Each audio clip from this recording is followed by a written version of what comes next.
G'day, Peter here. So I've just checked into this hotel. It's actually quite a nice hotel, really. I think it's called Hanoi Street Hotel. Yeah, so it's got 8.5 stars on Angoda, and sometimes that's not a good indicator. I looked up TripAdvisor and it was about the same. It had mostly good reviews. It is an oldish fit out in the hotel. I'll just show you if I can. So the cupboards are showing a bit of wear and tear and that, but it's still nice decor and big painting on the wall, and these cupboards look nice, and it's got a fridge, got a desk, and a desk is actually surprisingly handy when you're travelling, and a TV, and actually it's got a funny looking little bath. I don't know what you'd ever use that bath for, but maybe to wash your clothes in if you're backpacking. But anyway, a couple of towels, and a sign that says the toilet was cleaned. So that's as far as hotels in Hanoi goes, that's actually a fairly high standard. Door on the bathroom even. So anyway, so I've booked in here. It's in a nice little food street. So just outside the door there's heaps of food places, places to grab a beer and that, and so that's always a plus. And price wise, I don't know whether it's just because we're just out of the coronavirus, so it's just opened up. They actually asked me for a health check certificate when I came in, and I said, well, I've actually been in country for 3 months, so then they were pretty happy. But the price was only 400 VND. Now, their website says it includes breakfast. I suspect at the moment there's not any customers, so it probably doesn't include breakfast.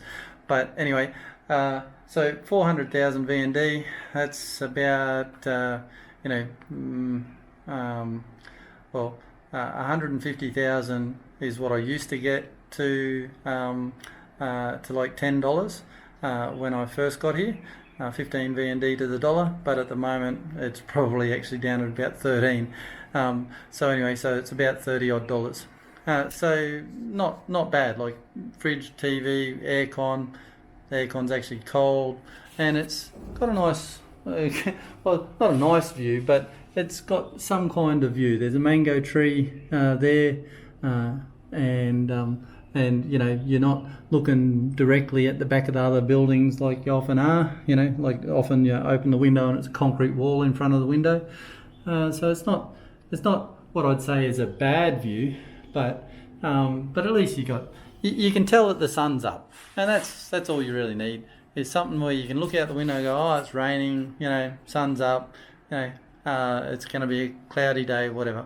Anyway, so all that aside, the thing that always happens when you book a hotel is that you go to turn the TV on and it's supposed to just come on, and you press the channel up, you press all the buttons, and nothing happens.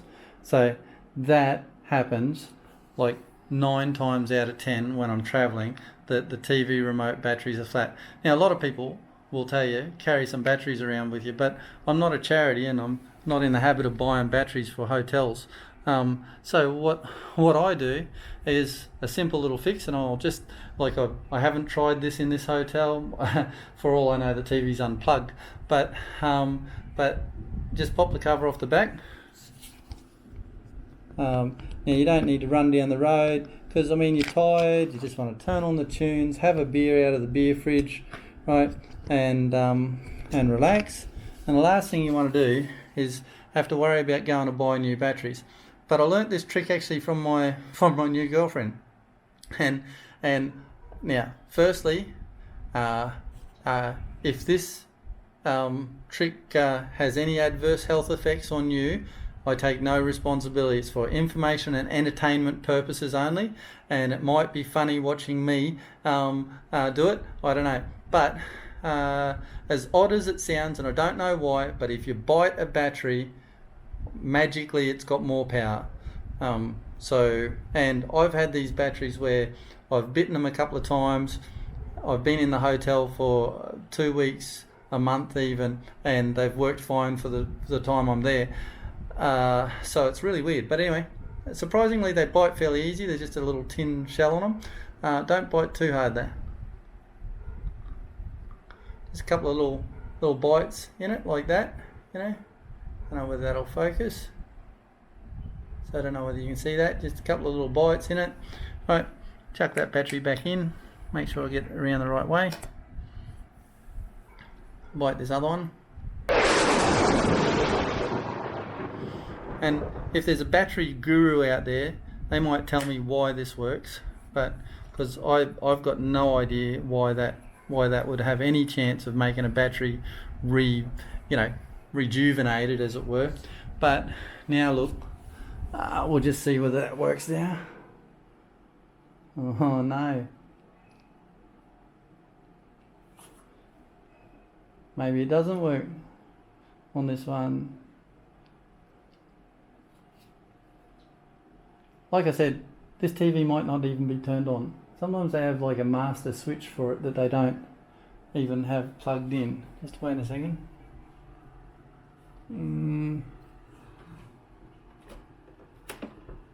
Yeah, look at that.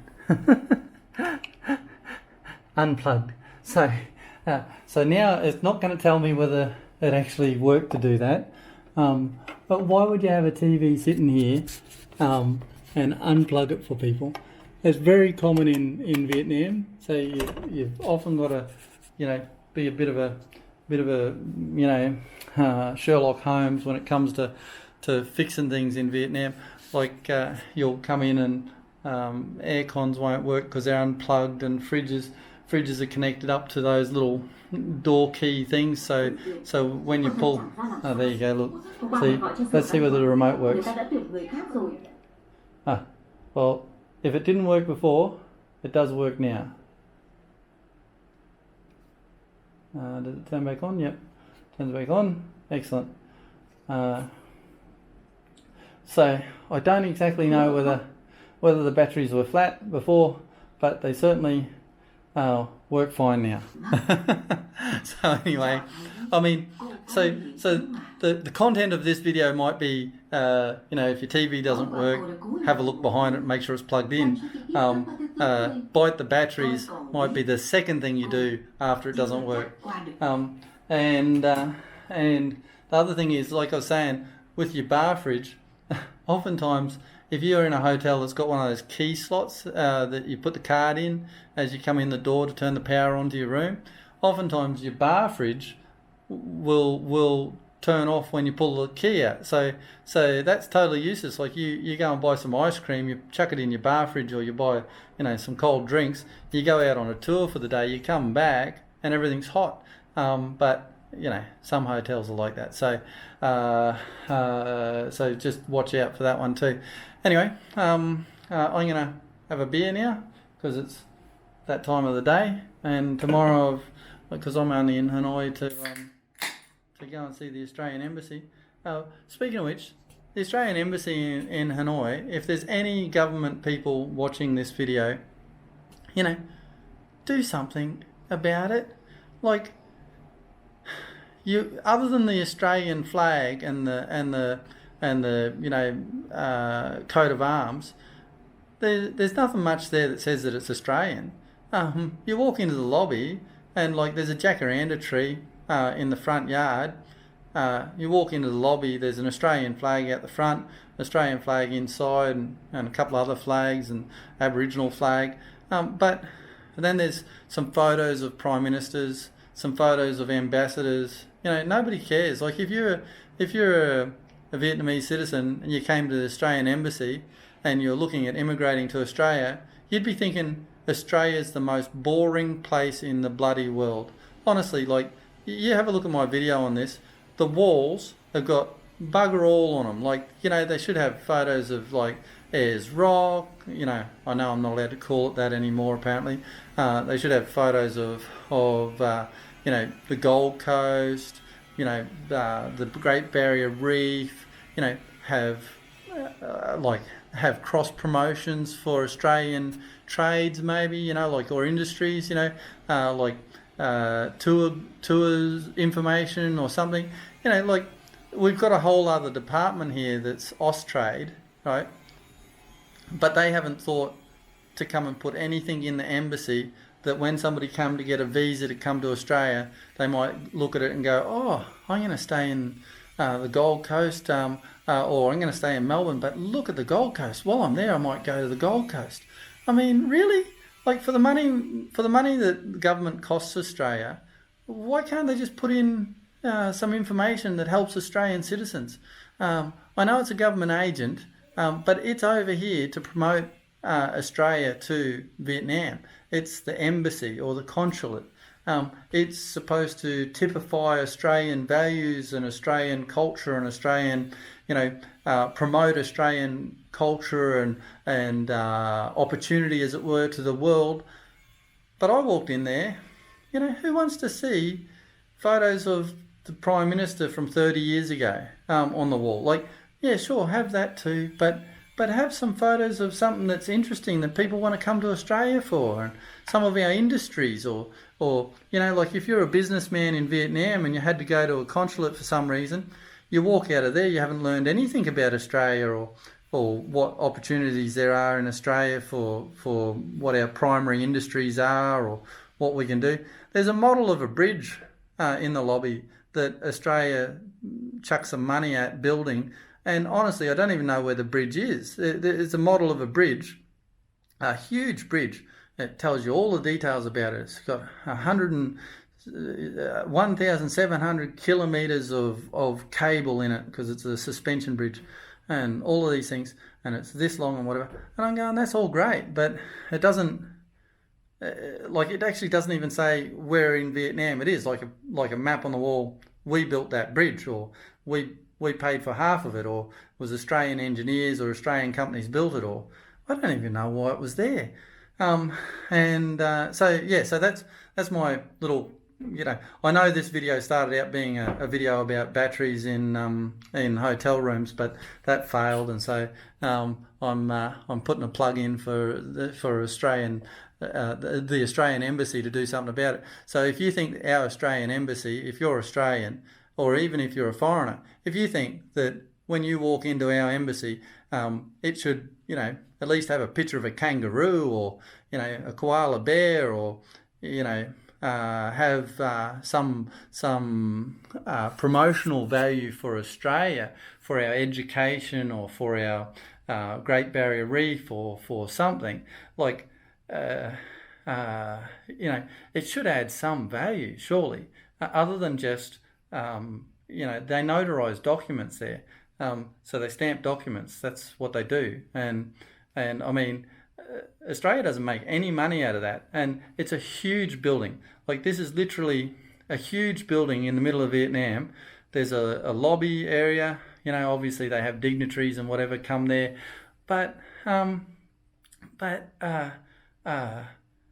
there's probably only 2 rooms dedicated to the functions that they say they do. And the functions they say they do isn't a heck of a lot. And like, I was there today and coronavirus is on. There wasn't one bit of information. Hey, if your visa expired during the coronavirus, you actually need to get a form notarized here from us, so then you can go down to the immigration department in Vietnam and get it stamped and authorized there. So, I mean, I waited 2 hours in immigration for Vietnam, and then they gave me a form and said, oh, you've got to fill this in, but it's got to be accompanying with your certificate from the Australian Embassy and notarised from them. And I'm going, I was there today. I'm an Australian citizen. I was there getting documents notarised. Why wouldn't they have said, hey, just by the way, see on your passport it's expired, do you need to actually renew your passport, because they did get a copy of my passport and they could have had a quick look at that and gone, oh, hey, actually, my passport's not expired, but my visa in Vietnam's expired, because I had a 90-day visa and coronavirus hit right in the middle. The shutdown was in the middle of it, and so anyway. But look, I don't know what other embassies are like, but the only other thing I'd comment on is that whilst the coronavirus has been on, I've been getting my information from the US Embassy, because they issue, complete, well-documented information about the virus and what the government of Vietnam is saying we can and can't do, what the fines are, and what they're doing for the shutdowns and things. The Australian government knows that I'm overseas. That's what happens when I exit the country.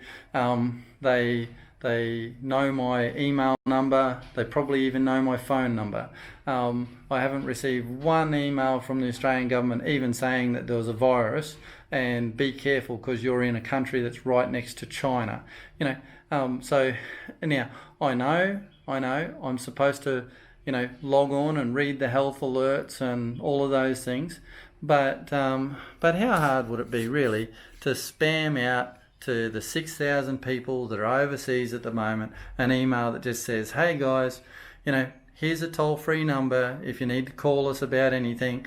If you want to get back to Australia, all the flights are being cancelled for me until June, so I can't book a flight even back until June. But hey, we're organising a special flight for anybody who wants to come home. Nothing at all like that.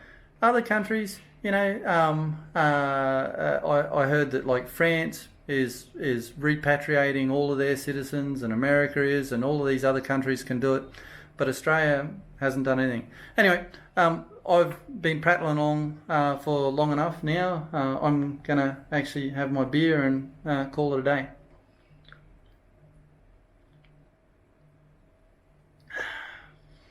Beer always tastes better when it only costs 60 cents.